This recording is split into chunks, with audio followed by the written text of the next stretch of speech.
What do you expect PDP to do? People deceiving people. I don't know what I expect them to do. I'm just saying what they said about They are Edo living up to State. their name. People deceiving people. Well, that's not the name I know PDP. PDP is you don't know. If I thought you know, I would tell you. Party. If I thought you know, I would tell you. I have popularized it when I was campaigning. People deceiving people. Papa deceived Pekin. And now Pekin deceiving Nigerians. What is examination? If councillors order the Constitution meet in full freedom, and they raise a motion for whatever reason on the planet Earth, in exercise of their constitutional duty as provided for in the Edo State Local Government Act or the relevant section of the Constitution, and they impeach in part or in whole, how is that a problem? Is there a vacuum? Now, the good news you must know is, as the PDP, who are the councillors impeaching their chairman, their PDP councillors? The chairman being impeached, they are PDP. The person who become acting chairman as a result of the impeachment is still PDP. How does APC come in? Now, just tell me how APC come in. But that's what the PDP now, if the governor was to say stop, they will say you should do it fair. So the governor cannot stop councillors, particularly opposition councillors, from impeaching opposition chairmen and replacing them with their own opposition House leader as the acting chair. So what's the problem there? Just try to address this. Truly a case of people deceiving people. Just try to address these two questions. Yes. Under a minute, if you can.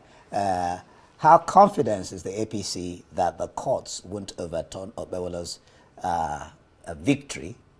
Aziebweni is confident that PDP will win. That's just one. I mean, you can answer it briefly.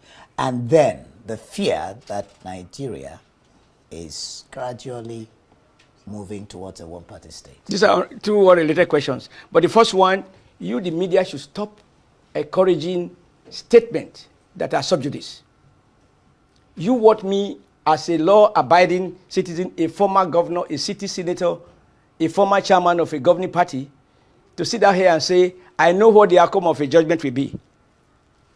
Ayegbeni has compromised the judges, so he knows what they are going to say. How did they arrive at that conclusion? That's an allegation.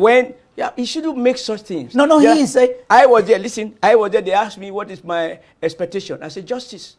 No, what I asked you is how confident is APC? That's the question. If PDP goes low, we would rather go high. Yeah, that's the question. Now, when the matter is in court, if the Edo people voted for Monday, it is PDP that went to court to question, to dispute it. Fine. So it's up to them to prove it. I mean, that's now, as you must be aware, since you are a keen observer, are you aware that they abruptly stopped calling witnesses? Because they have no witnesses to call. All right. They asked the court to adjourn that they have no witness. They called that the number of days they have. You are not aware of that? We'll watch. Tell Ayegbeni, if wishes were horses, Edo people spoke, and they are the one who went to court. Not us. We have never had doubt because we won, and they are the one who disputed the winning. So how do you ask me that what I have, whether I believe I will have it? All right. But I think it is disrespect to the court for anyone to predict the outcome of a matter before the court. And one correction that must be made, and this is not fair on the part of those who report. At no time did I say retired generals. I have many friends who are retired and who are suffering, who can't change batteries in their car. They retire as pure military officers. They never did any quartermaster job. They never had any political exposure. Even the days of military rule. So it would be, as a matter of fact, not correct to suggest to anyone that all retired generals are involved in a particular crime. It's not sensible to say so.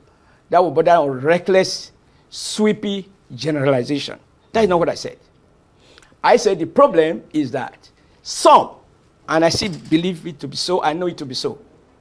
I said some retired generals are involved. And somehow we are not deploying the same force as a nation that we deploy to protect our oil in the Niger Delta. Our oil in Niger Delta. And I said, a retired general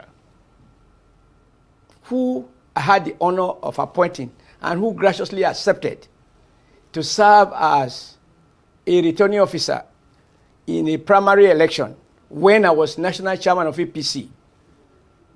In his report back to me as chairman, after presenting the report of the primary, he said, Adams, you are worried about the primaries, but what he has seen is far more serious than that.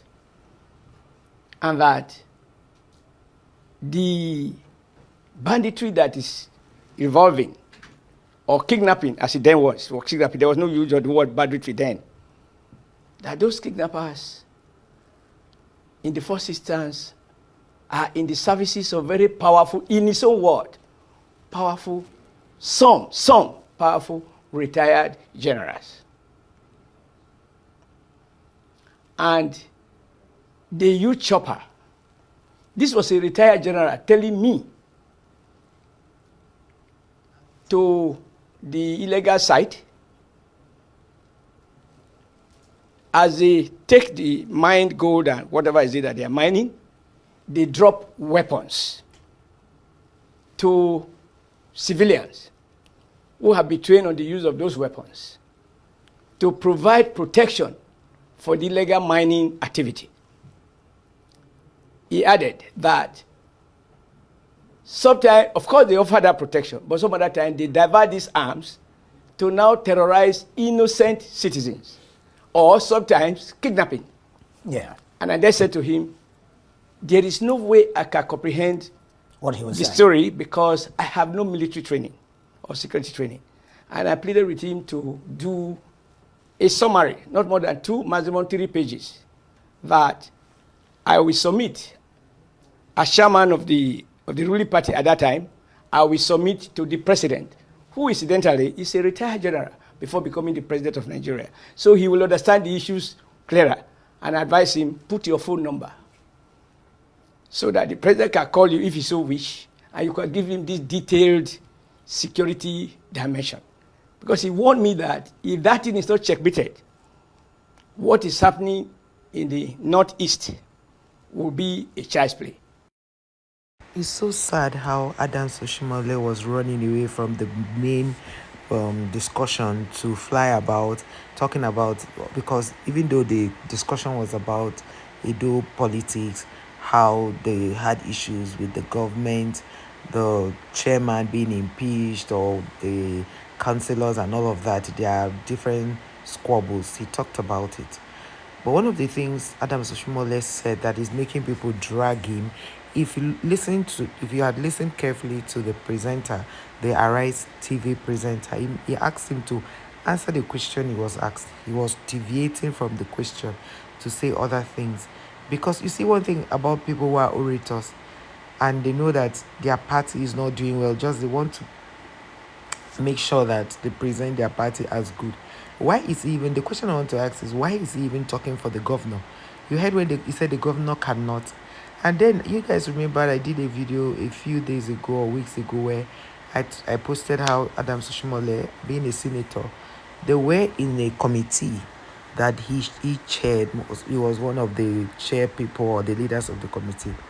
And the IG was there, and they didn't want they're asking questions. And then one guy now said, why will Adams Oshimole said most of the people who are doing that oil bunkering are retired military officers. So the news reported that he said that the retired military officers are the one doing it, meaning that it looked as though it was all the retired. So people are asking, why would Adams Oshimole say that he has friends who are not into all those kind of things and they cannot even buy battery for their car? Does that not even say paint a very bad picture about the economy, Nigerian's economy, or their government, because they are the ones in government now? Does that not say a very bad thing about them? That's what I feel. I don't know, guys, what your thoughts are. That's just what I feel. It's showing that very bad thing. That's that kind of vibe that is giving.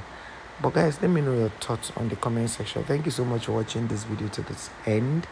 I don't take it for granted. Please like, share, subscribe to the channel, and I'll see you guys in our next one. But I want you to let me know on the comment section if what Adams Oshimole is saying is true. You should not forget that APC is still a party that has not redeemed their pledges. So when he's talking about PDP, saying PDP are deceiving others, you should also know that APC have not delivered on their promises.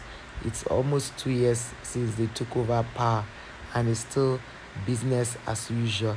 So guys, let me know your thoughts on the comment section. Please let us have a conversation. I would like to read from you. See you.